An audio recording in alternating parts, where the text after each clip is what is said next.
அனைவருக்கும் வணக்கம். நம்ம டெய்லியும் ஒவ்வொரு கொஸ்டினா நம்ம மெயின்ஸ் பாயிண்ட் ஆஃப் வியூல கரண்ட் அஃபேர்ஸ்ல வந்து பார்த்துட்டு இருக்கோம்.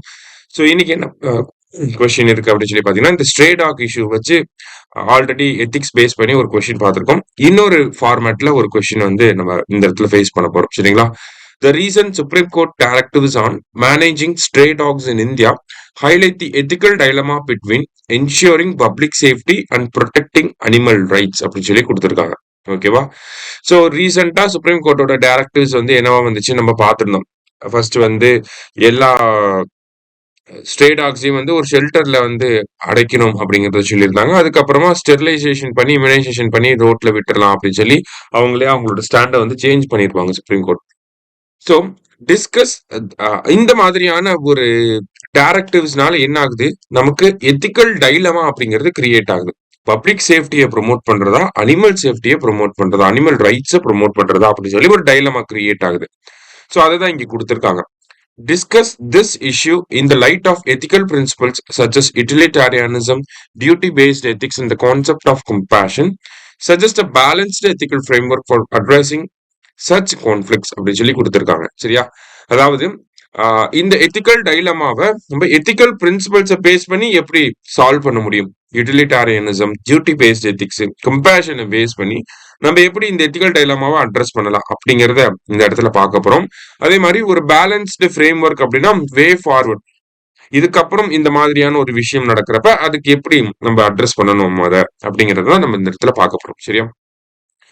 ஸோ ஃபர்ஸ்ட் இந்த ஸ்டேட்மெண்ட்டை எக்ஸ்பிளைன் பண்ணி நம்ம ஆன்சரை கொடுக்கணும். ஆகஸ்ட் 11, 2025ல என்ன ஜட்மெண்ட் வந்துச்சு, ஆகஸ்ட் 22, 2025ல என்ன ஜட்மெண்ட் வந்துச்சு அப்படிங்கிற மாதிரி கூட நீங்க கொடுக்கலாம். ஓகேவா? ஸோ சுப்ரீம் கோர்ட்டோட டைரக்டிவ்ஸ்னால நமக்கு ஒரு எத்திக்கல் டைலமா கிரியேட் ஆயிருக்கு. அனிமல் ரைட்ஸை ஃபோக்கஸ் பண்றதா, பப்ளிக் சேஃப்டியை வந்து ஃபோக்கஸ் பண்றதா அப்படின்னு சொல்லி அட்மினிஸ்ட்ரேட்டர்ஸ்க்கு இந்த மாதிரியான ஒரு எத்திக்கல் டைலமா கிரியேட் ஆயிருக்கு.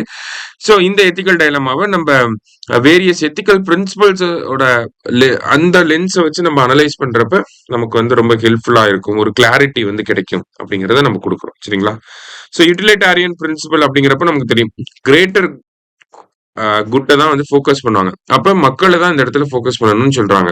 அப்ப மக்களை ஃபோக்கஸ் பண்ணணும்னா மக்களை வந்து இந்த ராபிஸ் மாதிரியான விஷயங்கள்ல இருந்து பாதுகாக்கணும் அப்படிங்கறத சொல்ல வராங்க. அப்ப அதுக்கு என்ன பண்ணணும், வேக்சினேஷன் போடணும். அந்த டாக்ஸ் எல்லாத்துக்கும் வேக்சினேஷன் போடணும். அதே மாதிரி ஸ்டெரிலைசேஷன் பண்ணணும். ஸ்டெரிலைசேஷன் எதுக்கு பண்றாங்க? வேக்சினேஷன் ஓகே, ராபிஸ் வந்து நாய்களுக்கு வராது, அதனால மனிதர்களுக்கும் வராது. ஸ்டெரிலைசேஷன் அப்படிங்கிறது future dog population, stray dog பாப்புலேஷனை கம்மி பண்றதுக்காக இதை பண்றாங்க. இது யூட்டிலிட்டாரியன் பிரின்சிபல்.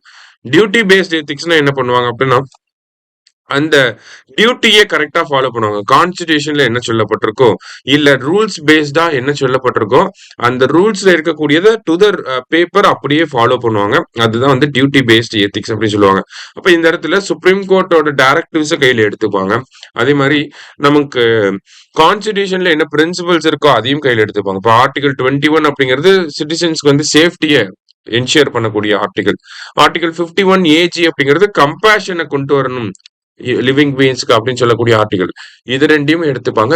அதே மாதிரி சுப்ரீம் கோர்ட்டோட டைரக்டிவ்ஸ் லேட்டஸ்டா என்ன டைரக்டிவ்ஸ் வந்துச்சு, நமக்கு வந்து ஸ்டெரிலைசேஷன் பண்ணி வேக்சினேஷன் பண்ணி திரும்பவும் நம்ம ரோட்லயே விட்டுறலாம் அப்படிங்கிற மாதிரியான ஒரு டைரக்டிவ் தான் கொடுத்திருந்தாங்க. பட் டியூட்டி பேஸ்ட் எத்திக்ஸை ஃபாலோ பண்றப்ப இந்த மாதிரியான விஷயங்களை நம்ம ஃபோக்கஸ் பண்றோம் அப்படிங்கிறது தான். ஓகேவா? அந்த ரூல்ஸ் அண்ட் ரெகுலேஷனை கம்ப்ளீட்லி ஃபாலோ பண்றது, அதான் டியன்டாலஜி. சரிங்களா? சோ அப்ப அதுதான் இந்த இடத்துல நம்ம எழுத போறோம். ரூல்ஸ் பேஸ்டா என்ன பண்ணணுமோ அதை பண்ணணும் அப்படின்னு சொல்லி. அடுத்தது எத்திக்ஸ் ஆஃப் கம்பேஷன் அப்படின்னு சொல்லி கொடுத்துருக்காங்க. ஸோ கம்பேஷன் அப்படிங்கிறது இந்த இடத்துல எம்பத்தி, அந்த ஒரு விஷயத்த வந்து ஸ்ட்ரெஸ் பண்ணக்கூடிய, எம்பசைஸ் பண்ணக்கூடிய ஒரு விஷயம் தான் எத்திக்ஸ் ஆஃப் கம்பேஷன் அப்படிங்கிறது. ஸோ அப்ப எத்திக்ஸ் ஆஃப் கம்பேஷன்ல சிஎன்பிஆர் அப்ரோச் வந்து கொண்டு வந்திருக்காங்க. சரியா? Catch, நியூட்டர், vaccinate and return. So actually பாத்தீங்கன்னா நமக்கு இந்த ஸ்ட்ரே டாக் மெனாஸ்க்கு வந்து இருக்கக்கூடிய ஒரே சொல்யூஷன் இது மட்டும்தான். கேட்ச், நியூட்டர், வேக்சினேட், ரிட்டர்ன் அப்படிங்கிறது. இதை தான் நம்ம திருப்பி திருப்பி டிஃப்ரெண்ட் டெர்மினாலஜிஸ்ல கொடுப்போம். முன்னாடி வந்து பாத்தீங்கன்னா நம்ம ஸ்டெரிலைசேஷன் அண்ட் இம்யூனைசேஷன் அப்படின்னு சொல்லி சொல்லுவோம். வேற ஒரு இடத்துல வேக்சினேஷன் இம்யூனைசேஷன் அப்படின்னு சொல்லி சொல்லுவோம். ஆனா இருக்கிறதுலே ஒரே அப்ரோச் இது ஒண்ணுதான் இருக்கு. ஸோ அதனாலதான் நம்ம திருப்பி திருப்பி ஒரே பாயிண்ட்டையே வந்து வெவ்வேறு எத்திக்கல் பாயிண்ட் ஆஃப் வியூல நம்ம கொடுக்குற மாதிரி இருக்கும். சரியா?